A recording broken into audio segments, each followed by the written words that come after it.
always wanted to work with people. I work now for 5 years at the JW Marriott. Very good friends with the people there, especially the kitchen people. When I come into the pastry kitchen, they're like, oh, it's this dude again. But the great thing about that is it's like how, rather than associates, I treat them more as my family and friends.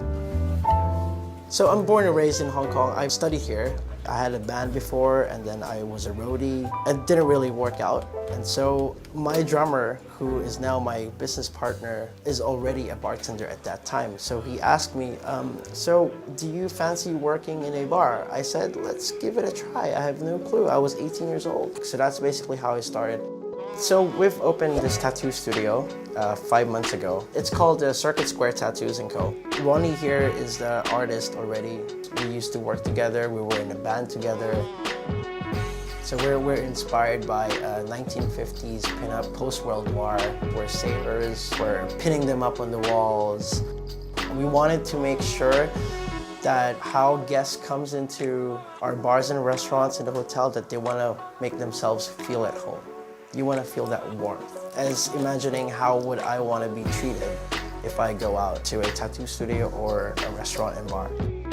Art has no limitations. Body art is one of the most important. It's one way to tell a story already. It's not just that they want to get a tattoo, but we asked them like, so what made you think of getting this tattoo done?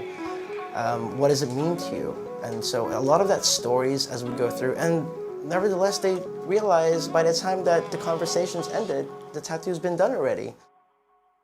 When I create a menu, I wanted to put a mark on it. So like my tattoo shop is inspired by 1950s pinup girls. Same thing for my drinks menu.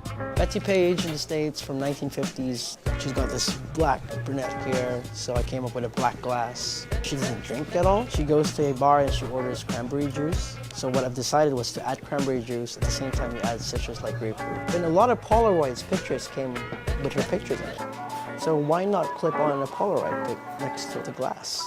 They think that I was just taking pictures of them promoting my drink, but no, it was all about them. You wanted to have a laugh with them, right? It's very important. James Dean, I watched the movie Rebel Without a Cause. I found this Peychaud's bitter. It's got some cayenne peppers to it. I've added some spice to it. The color is great, portraying his red leather jacket and garnished with an orange peel. If James Dean were alive, I'm pretty sure he'll take that orange out or throw it in the drink. So therefore, the James Dean Rebel Without a Cause was invented. Inspiration of putting that art form in the drink is not just about preparing the drink, but also how you explain, how you deliver that drink to your guests. A lot of people ask me about what are you gonna do from here? We wanna also think about maybe a bar naming Circuit Square Bar. We wanted to combine the drinking scene and tattoo together, which I don't think there are any of these done. The hotel has been very supportive because they see what they've guided me through. So we have this saying in our JW culture that you learn and grow. So I believe I learned a lot at the hotel. It's not just about making a drink, and it's not just about a duty for me to do as a job. I love what I do. This is my life. I go to work every day. It doesn't matter how tired I am, and I love to serve people. It inspires me a lot, not because I have to be there, but because I want to be there. I think that's what made myself a Hong Kong top 25 bartender. So it's more than just a bartending job. It's a career and a love for what I do best.